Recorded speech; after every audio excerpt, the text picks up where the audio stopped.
1945 की क्रिसमस की रात को अमेरिका के वेस्ट वर्जीनिया में एक ऐसी घटना बनी कि जिसका उल्लेख यदि आज की तारीख में कहीं मिले तो पढ़ने वाले का शरीर कांप उठे। जॉर्ज सोडर नाम का एक व्यक्ति उसकी पत्नी और 10 बच्चों के साथ मिलकर क्रिसमस का त्योहार मना रहे थे। सभी लोग खुश थे, हर कोई खुशी से झूम रहा था, लेकिन किसे पता था कि यह रात एक बुरे सपने में बदल जाएगी।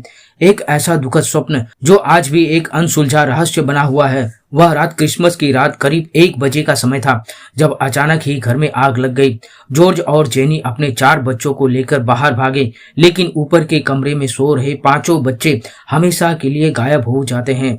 उस घर में ना तो कभी उनकी हड्डियां मिली और ना ही कभी कोई अन्य निशान। क्या वे सचमुच आग में जल गए या उनका अपहरण कर लिया गया था? क्या यह आग सचमुच एक दुर्घटना थी या जानबूझकर लगाई गई थी?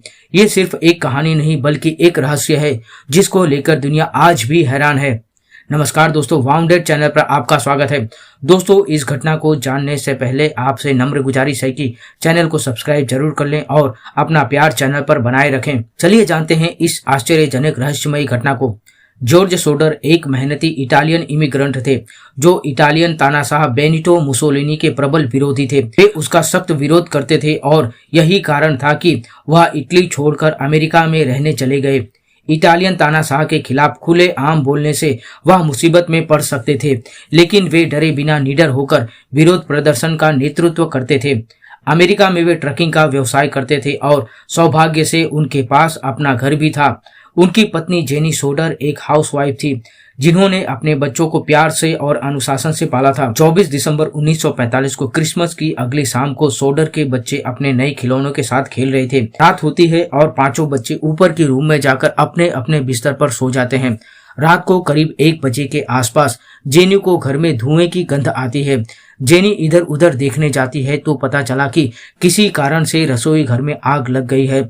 तुरंत ही जॉर्ज और जेनी अपने 4 बच्चों के साथ घर से बाहर भागते हैं, परंतु ऊपरी मंजिल पर सोने वाले 5 बच्चे अंदर ही रह जाते हैं। जॉर्ज ने ऊपर सो रहे 5 बच्चों को बचाने की हर संभव कोशिश की। जब जॉर्ज सोडर दूसरी मंजिल की खिड़की की ओर भागे तो उन्होंने देखा कि घर के बाहर लगी एक सीढ़ी अपनी जगह से गायब थी। फिर उसने सोचा कि वह खिड़की तक पहुंचने के लिए कोयले से भरे अपने ट्रक का उपयोग कर सकता है, लेकिन जब उसने ट्रक का इग्निशन चालू किया तो ट्रक स्टार्ट ही नहीं हुआ। वहीं पास में खड़े दूसरे ट्रक को भी चालू किया, लेकिन दूसरा ट्रक भी चालू नहीं हुआ। आसपास खड़े लोगों ने अग्निशामक विभाग को फोन करने की कोशिश की, लेकिन दुर्भाग्य से वहां से कोई उत्तर नहीं मिला। किसी तरह फायर चीफ से संपर्क करने के बाद भी फायर ब्रिगेड दुर्घटना के घंटों बाद मौके पर पहुंचती है। सभी ने सोचा कि किसी कारण से घर में आग लग गई होगी जिसमें 5 बच्चों की जलकर मौत हो गई और इस दुनिया को छोड़कर चले गए। लेकिन यह मामला देखने और सुनने में जितना सामान्य लग रहा था वह उतना ही जटिल था। अगली सुबह जब जांच शुरू हुई तो अधिकारियों ने इसी तरह का बयान देकर मामले को बंद कर दिया। उन्होंने कहा कि आग लगने से बच्चों की जलकर मौत हो गई, लेकिन यह बात हर किसी के समझ से परे थी, क्योंकि मानव शरीर की हड्डियां 800 सेल्सियस पर भी राख में नहीं बदल सकती। खास तौर पर इंसान के दांत सहित हड्डियों के वे हिस्से जिनमें कैल्शियम होता है वे भट्ठी के अंदर भी राख में नहीं बदलते। तो ऐसा कैसे हुआ कि सोडर के घर में लगी आग में 1 नहीं 2 नहीं बल्कि 5 बच्चों की हड्डियां या दांत के अवशेष मिले ही ना। बाद में फोरेंसिक जांच से भी पुष्टि हुई कि आग की अवधि इतनी लंबी नहीं थी कि हड्डियां राख में बदल जाए। ये बेहद चौंकाने वाला था और इसी वजह से सोडर परिवार ने जांच रिपोर्ट को तुरंत ही खारिज कर दिया। जांच दल ने कहा कि आग का कारण रसोई में शॉर्ट सर्किट था, लेकिन जॉर्ज सोडर ने कहा कि उन्होंने हाल ही में पूरे घर की सारी वायरिंग नहीं करवाई थी, इसलिए उसमें कोई खराबी होने का प्रश्न ही नहीं उठता। जॉर्ज सोडर ने शांति से दुर्घटना की क्षणों को याद करने का प्रयास किया। तभी उन्हें कुछ बातें याद आई जो कुछ गलत होने की तरफ इशारा कर रही थी। आग लगने पर जब वह फायर ब्रिगेड को फोन करने के लिए फोन के पास गया तब फोन का वायर कटा हुआ था और जांच में यह भी साबित हो गया कि सोडर के घर की फोन लाइन सही में किसी ने बाहर से काट दी थी। कारण कि फोन लाइन अकस्मात ही या गलती से टूटने पर उसकी धार सीधी नहीं रहती, लेकिन वहीं पर जब किसी धारदार वस्तु से तार को काटा जाता है तब केबल की धार एकदम सीधी दिखाई देती है। बाद में जेनी सोडर को याद आया कि ठीक 12:30 पर घर का फोन बजा और दूसरी तरफ से एक महिला थी जो जोर जोर से हंस रही थी। जिस पर जेनी ने कहा कि यह रॉन्ग नंबर है और फोन काट दिया था। अगर फोन लाइन 1 बजे कट गई हो और आधे घंटे पहले उस पर कोई अजीब कॉल आई थी तो इसका मतलब है कि आग लगने से आधे घंटे पहले ही फोन लाइन कट गई थी। यह रात अजीब घटनाओं से भरी थी। पहली फोन कॉल और आग बुझाने से कुछ मिनट पहले जेनी ने छत से कुछ टकराने की आवाज सुनी थी, लेकिन जब जेनी ने इसके आगे कुछ नहीं सुना तो वह सो गई और कुछ मिनट के बाद उसे धुएं की गंध आई। इसके उपरांत जॉर्ज एक सीढ़ी रखता था। वह दुर्घटना के समय वहां से गायब थी। वह अपनी जगह पर नहीं थी और घर से कुछ दूरी पर खेत में पाई गई थी। जॉर्ज के दोनों ट्रक जो अगले दिन तक ठीक से काम कर रहे थे वह आग लगने के दौरान कैसे खराब हो गए और स्टार्ट नहीं हो पाए।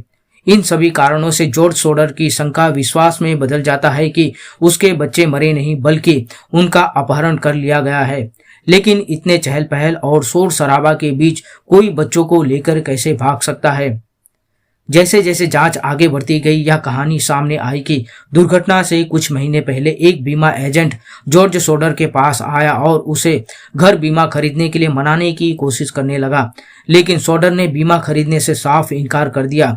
तो उसने सोडर को धमकी देते हुए कहा, जब आपके घर में आग लगेगी तब आपको इस बात का पता चलेगा। क्या किसी ने लोगों का ध्यान भटकाने और बच्चों का अपहरण करने के लिए आग का इस्तेमाल किया था?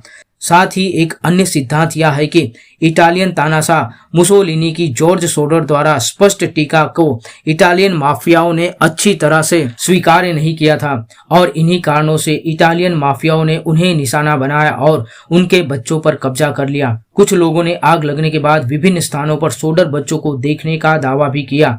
एक महिला ने कहा कि उसने बच्चों को एक होटल में एक अज्ञात जोड़े के साथ देखा था, जबकि अन्य रिपोर्टों में कहा गया था कि उन्हें कार में ले जाते हुए देखा गया था। इतने सारे लोगों, इतनी सारी राय ने पुष्टि की कि सोडर के बच्चे आग के कारण नहीं मरे तो वे कहाँ गए। हादसे के 1 साल बाद कुछ नए सबूत सामने आए। जांच टीम ने पहले जो कहा था कि आग लगने का कारण शॉर्ट सर्किट है वह गलत साबित हुआ। नई जांच से पता चला कि आग जानबूझकर लगाई गई थी। उस समय एक बस ड्राइवर वहां से गुजर रहा था जिसने कहा कि उसने कुछ लोगों को आग के गोले जैसी कोई चीज फेंकते हुए देखा था। कुछ महीनों बाद जब बर्फ पिघली तो घर के पास एक गोल रबर की वस्तु पाई गई जिसे पाइन बम कहा जाता है।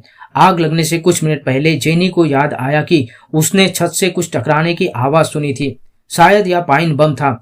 जॉर्ज और जेनी ने इस रहस्य का उत्तर खोजने के लिए अपना पूरा जीवन समर्पित कर दिया, कोई कसर नहीं छोड़ी और हर संभव उपाय किया। उन्होंने लापता बच्चों की तस्वीरें और इनाम के वादे के साथ एक बड़ा सा बिलबोर्ड बनाया। लगभग 20 साल बाद 1960 में जेनी को एक पत्र मिलता है। पत्र में एक आदमी की तस्वीर थी जो बिल्कुल उसके बेटे लुइस के जैसा दिखता था। इसमें लिखा था, लुइस सोडर, मैं भाई फ्रैंकी से प्यार करता हूँ।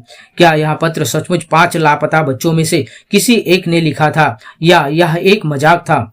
जॉर्ज और जेनी ने पत्र की जांच के लिए एक प्राइवेट जासूस भी रखा, लेकिन लुइस सोडर का कोई पता नहीं चला।